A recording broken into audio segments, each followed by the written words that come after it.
monopoly, the forms of market we have been doing since last classes. Fine. तो last class के अंदर हमने perfect market को समझा था, क्या होती है, डिमांड कर्व कैसे रिएक्ट करता है, प्राइस कैसे डिसाइड किया जाता है, प्राइस टेकर, प्राइस मेकर, बहुत सारी चीजें की थी। अगर आपने नहीं देखा है तो एक बार देख लेना। आज इस क्लास के अंदर हम मोनोपोली को समझने जा रहे हैं, एक्चुअली होती क्या है और यहाँ पे डिमांड कर्व किस तरह से रिएक्ट करता है, हमारे एवरेज रेवेन्यू, हमारे मार्जिनल रेवेन्यू पे क्या इफेक्ट आता है और वो कैसे रिएक्ट करते हैं, वो सारी चीजें हम इस क्लास के अंदर करेंगे।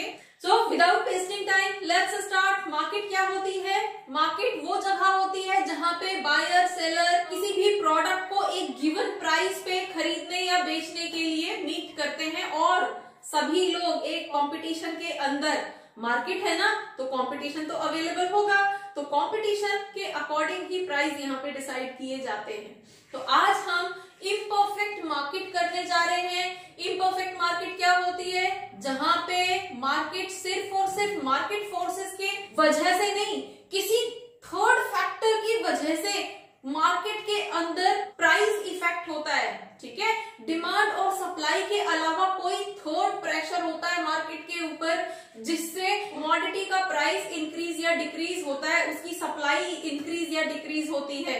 तो उसी का आज हम फर्स्ट पार्ट कर रहे हैं, दैट इज कॉल्ड मोनोपोली। और मोनोपोली क्या होती है? हम नॉर्मली भी बोलते हैं ना, मोनोपोली चला रहा है अपनी, मीन्स वहां पे सिंगल सेलर है और वो प्रोडक्ट सिर्फ उसी के पास है, किसी और के पास नहीं है, और खरीदने वाले बहुत सारे हैं, डिमांड बहुत है उस प्रोडक्ट की। हम एक एग्जांपल ले लेते हैं, पेट्रोल। अब पेट्रोल कहाँ मिलता है? अरेबियन कंट्रीज में ना, तो सिर्फ वही एक रीजन है जहां पे मेजरली पेट्रोल मिलता है, जमीन में निकलता है। देन और पेट्रोल की डिमांड कहाँ है? पूरे वर्ल्ड के अंदर पेट्रोल की, डीजल की डिमांड है।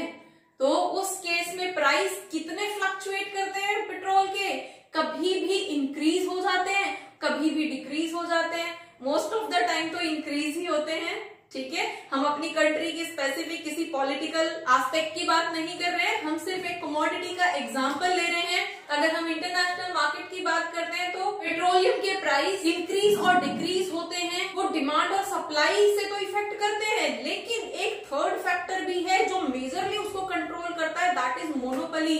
क्योंकि सेल करने वाली सिर्फ एक ही रीजन है, एक ही कॉन्टिनेंट है जो इसको सेल कर सकता है, जहां पे ये प्रोडक्ट पाया जाता है पूरे वर्ल्ड में और कहीं नहीं पाया जाता। ठीक है, जो वर्ल्ड की डिमांड को फुलफिल कर सके। फाइन, तो हम एक एक करके अब इसके फीचर्स पे आते हैं। First one is seller. अब सेलर तो हम बता रहे हैं ना, सेलर तो हमारा सिंगल ही होता है, तभी तो अपनी मोनोपोली चला रहे हैं, सिर्फ उसी के पास वो प्रोडक्ट है, बेचने वाला सिर्फ एक है और डिमांड बहुत सारी है। ठीक है, देन प्रोडक्ट तो हमारा एक ही है, लेकिन उस जैसा दूसरा प्रोडक्ट मार्केट के अंदर अवेलेबल नहीं है। तो हम यहाँ पे लिख सकते हैं no close substitute available in the market. Fine, मतलब गाड़ियों में अगर पेट्रोल डीजल की जरूरत है तो वो उसी से चलेंगी, किसी थर्ड चीज से, थर्ड कंपोनेंट से वो नहीं रन करेंगी। मशीनरीज, इंडस्ट्रीज के अंदर जो मशीनरीज यूज होती हैं उसके लिए पेट्रोलियम चाहिए, उसका कोई क्लोज सब्स्टिट्यूट नहीं है मार्केट के अंदर, तभी तो वो कंट्रीज अपनी मोनोपोली चला रही हैं। Next, entry and exit.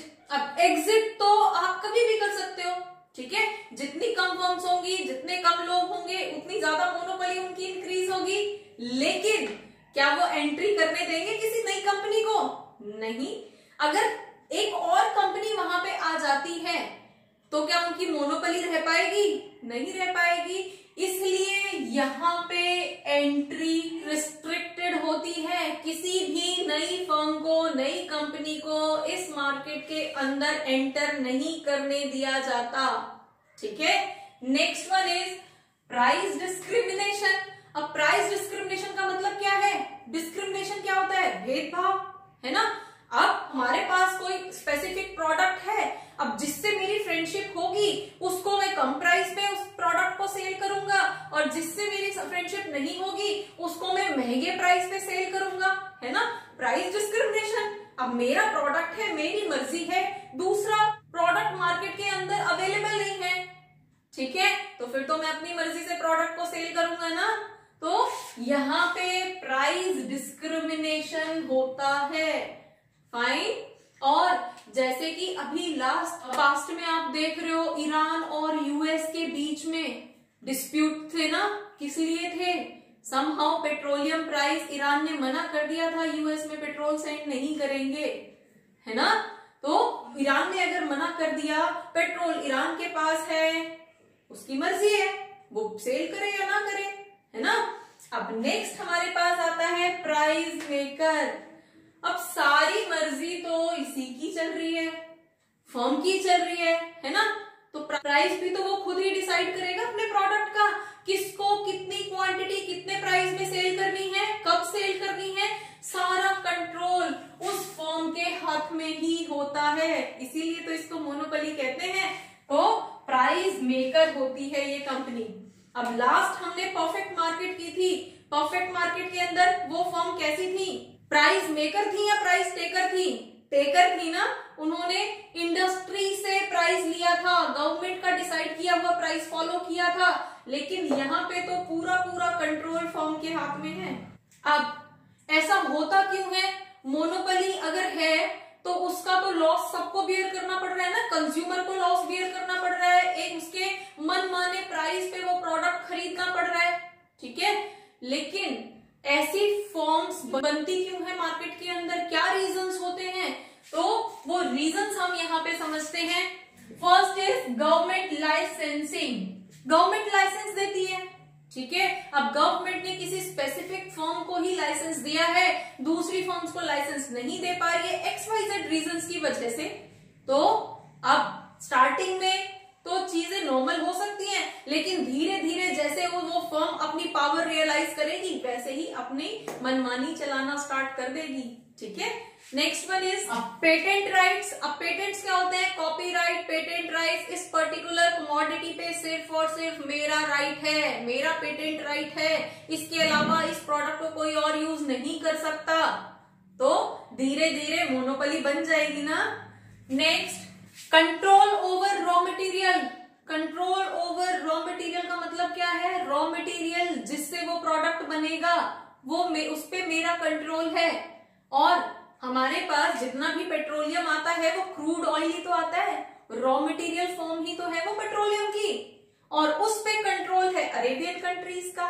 तो उसी की वजह से तो हमारे पास यहाँ पे मोनोपोली देखने को मिलती है। नेक्स्ट इज जो मोस्ट इंपॉर्टेंट है, दैट इज कार्टल्स। कार्टल्स का मतलब क्या होता है? ग्रुप। कुछ कंट्रीज मिलके अपना एक ग्रुप बना लेती हैं और कंपटीशन में कोई बचता नहीं है, फिर तो वो अपनी मनमानी चलाती हैं, ठीक है।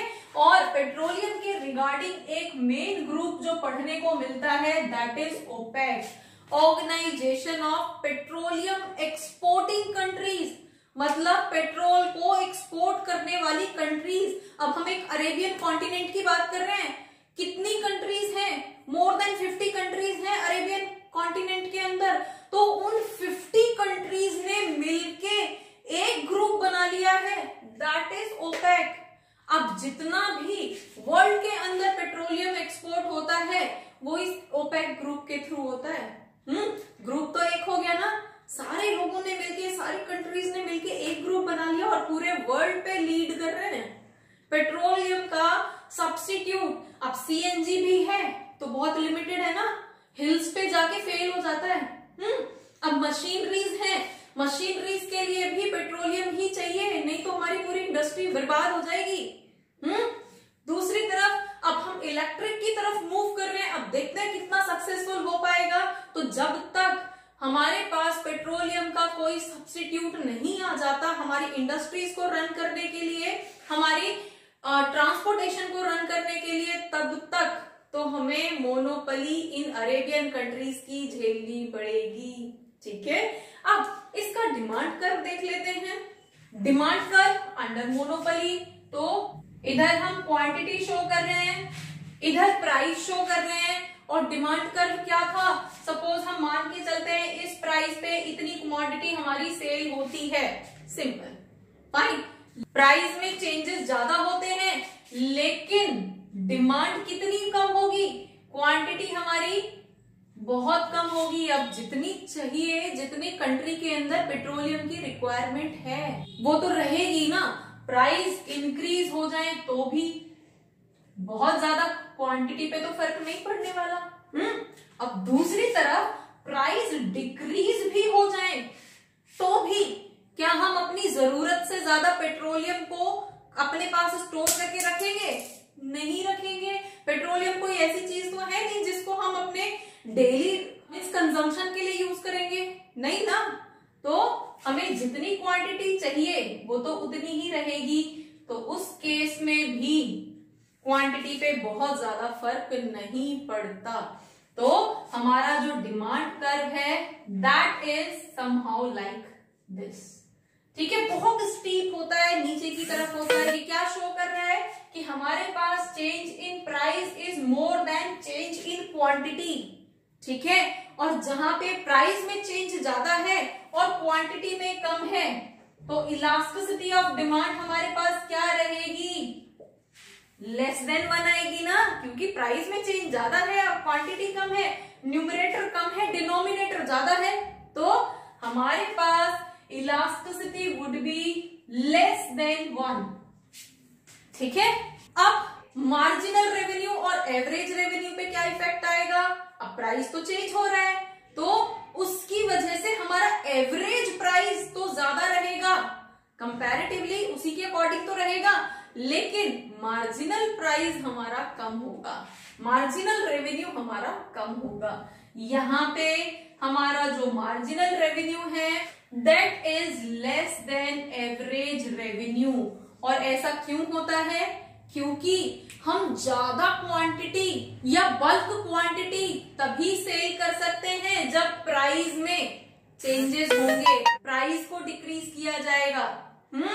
इसलिए इसका कर्व भी स्टीप डाउन होता है, इलास्टिसिटी इसकी लेस देन 1 होती है और इसका मार्जिनल रेवेन्यू हमेशा एवरेज रेवेन्यू से कम होता है। तो होपफुली मोनोपोली मार्केट क्या होती है, उसके फॉर्म्स क्या होते हैं, उसका डिमांड कर्व और उसका मार्जिनल रेवेन्यू पे इफेक्ट आपको समझ आया होगा। For more keep watching, keep learning, thank you.